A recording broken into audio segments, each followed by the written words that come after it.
Welcome to 9+ news. నేను రవిచంద్ర.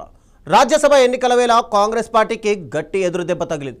మధ్యప్రదేశ్లో 3 స్థానాలకు బీజేపీ అభ్యర్థులు ఏకగ్రీవంగా ఎన్నికయ్యారు. సీనియర్ నాయకురాలు మీనాక్షి నటరాజన్ నామినేషన్ను మధ్యప్రదేశ్ ఎన్నికల అధికారులు టెక్నికల్ రీజన్స్తో తిరస్కరించారు. ఈ పరిణామంతో మధ్యప్రదేశ్ నుంచి బీజేపీ అభ్యర్థులు తరుణ్ చుగ్, రజనీష్ అగర్వాల్, మహేష్ ఏకగ్రీవంగా ఎన్నికయ్యారు. తమకు సంఖ్యాబలం ప్రకారం దక్కాల్సిన సీటు చేజార్చుకోవడంతో కాంగ్రెస్ శ్రేణులు నిరాశగా ఉన్నాయి.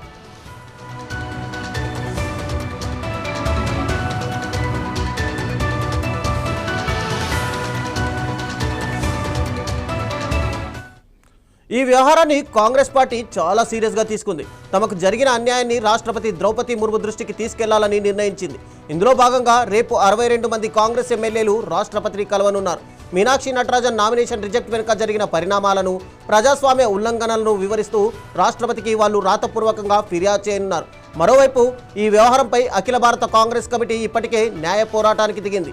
మీనాక్షి నటరాజన్ నామినేషన్ రిజెక్ట్ చేయడాన్ని సవాల్ చేస్తూ కాంగ్రెస్ సుప్రీంకోర్టును ఆశ్రయించింది. ఈ పిటిషన్ను అత్యున్నత ధర్మాసనం విచారణకు స్వీకరించగా సుప్రీంకోర్టు ఈ కేసును రేపు విచారించనుంది.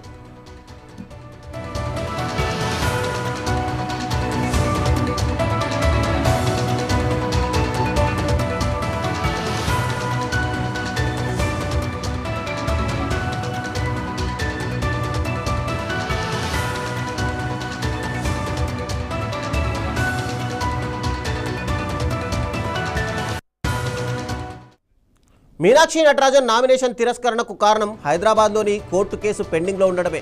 గత ఏడాది అక్టోబర్లో హైదరాబాద్ కోర్టు ఆమెకు జారీ చేసిన నోటీసులను తన అఫిడవిట్లో వెల్లడించలేదన్నది ప్రధాన ఆరోపణ. అయితే ఇది క్రిమినల్ కేసు కాదని, కోర్టు ఇంకా విచారణకు స్వీకరించలేదని కాంగ్రెస్ చెబుతోంది.